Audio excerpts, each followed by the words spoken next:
الحمد لله رب العالمين، والصلاة والسلام على أشرف المرسلين نبينا وحبيبنا محمد وعلى آله وصحابته أجمعين والتابعين لهم ومن تبعهم بإحسان إلى يوم الدين. أما بعد، أيها الأحبة الكرام، تعلمون جميعا أن النبي عليه الصلاة والسلام أخبر أن أمته أعمارها ما بين 60 إلى 70 وقل من يتجاوزها. وتعلمون كذلك أن النبي عليه الصلاة والسلام أخبر أن أمته تعدل ثلثي أهل الجنة.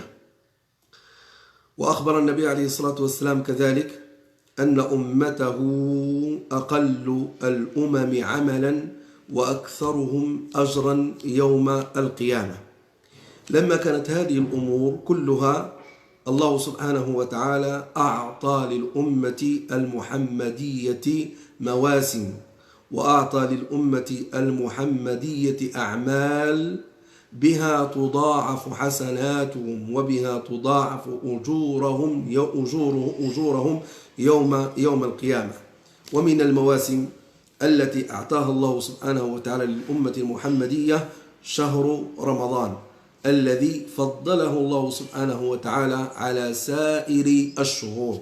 وهذه سنة الله سبحانه وتعالى في الكون، وسنة الله سبحانه وتعالى في خلقه، أن الله سبحانه وتعالى خلق الأيام ففضل يوم الجمعة على سائر الأيام، وخلق الشهور ففضل شهر رمضان على سائر الشهور، وخلق الإنس وفضل الأنبياء والرسل على سائرهم، وخلق سبحانه وتعالى الرسل والأنبياء فاصطفى من بينهم أولو العزم، واصطفى من أولي العزم محمد صلى الله عليه وآله وسلم. فهذه سنة الله سبحانه وتعالى في الكون، وهي سنة الاصطفاء والاختيار. فاختار الله تعالى لهذه الأمة شهرا فضيلا عظيما، هو شهر رمضان، الذي وردت فيه فضائل كثيرة، ووردت فيه أحاديث كثيرة عن النبي عليه الصلاة والسلام. منها قوله عليه الصلاة والسلام في حديث أبي هريرة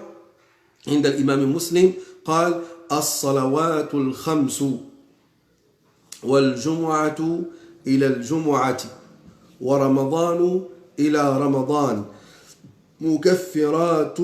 مكفرات لما بينهن إذا اجتنبت الكبائر. مكفرات لما بينهن إذا اجتنبت الكبائر.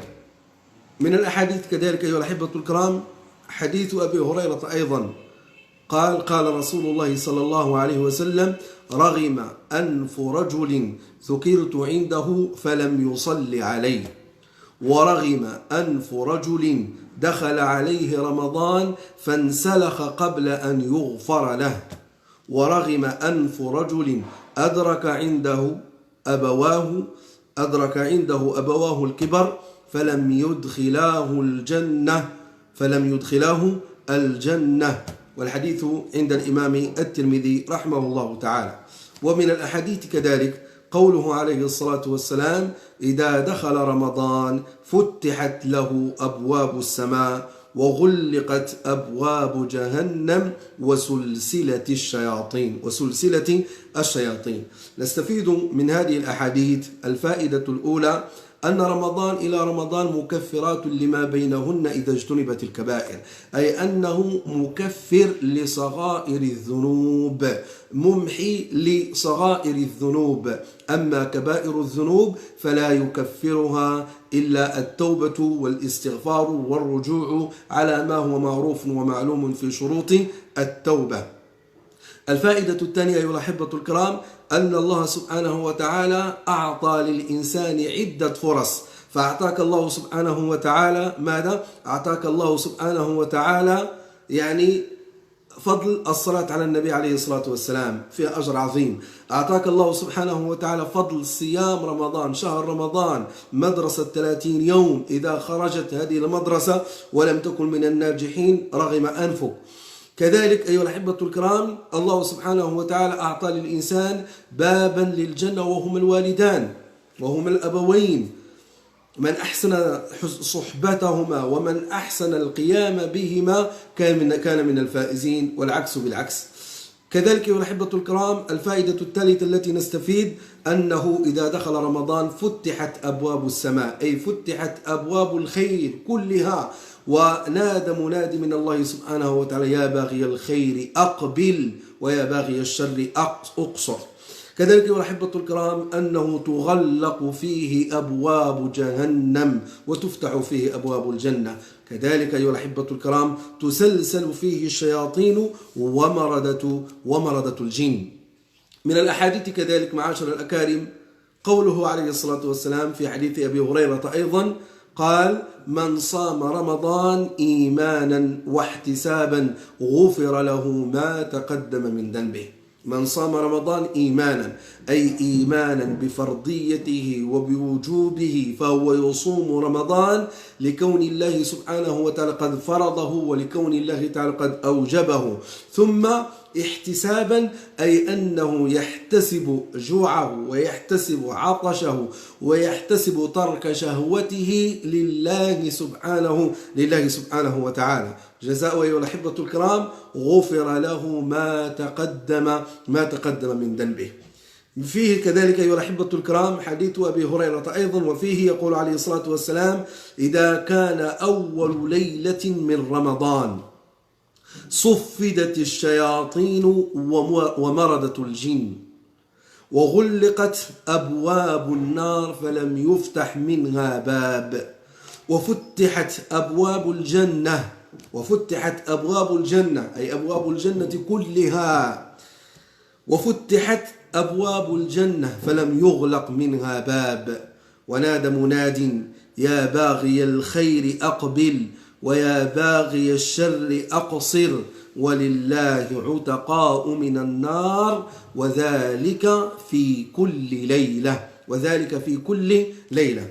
قوله عليه الصلاة والسلام: وفتحت أبواب الجنة، أي جميع أيها الأحبة الكرام أي جميع أبواب الخير كلها تفتح أبوابها في الجنة. تفتح باب الصدقة، يفتح باب الذكر، يفتح باب تلاوة القرآن، يفتح باب النوافل، يفتح باب التسبيح، يفتح باب الاستغفار، يفتح باب الإحسان، يفتح كل أبواب الخير تفتح لها باب في الجنة كما أخبر النبي عليه الصلاة والسلام. فرمضان إذن أيها الأحبة الكرام فيه فضائل كثيرة جدا. يكفيه شرفا أيها الأحبة الكرام أن الله سبحانه وتعالى أنزل فيه خير كتبه: شهر رمضان الذي أنزل فيه القرآن هدى للناس وبينات من الهدى والفرقان.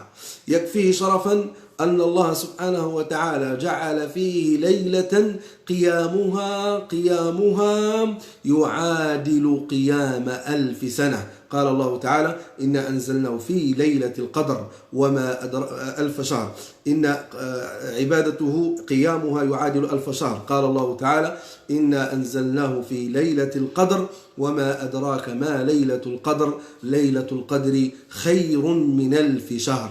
أي ليلة القدر عبادتها وقيامها وطاعة الله سبحانه وتعالى فيها خير من 1000 شهر. نسأل الله تعالى أن يجعلنا وإياكم من الفائزين في هذا الشهر المبارك الكريم، إنه ولي ذلك ومولاه والقادر عليه.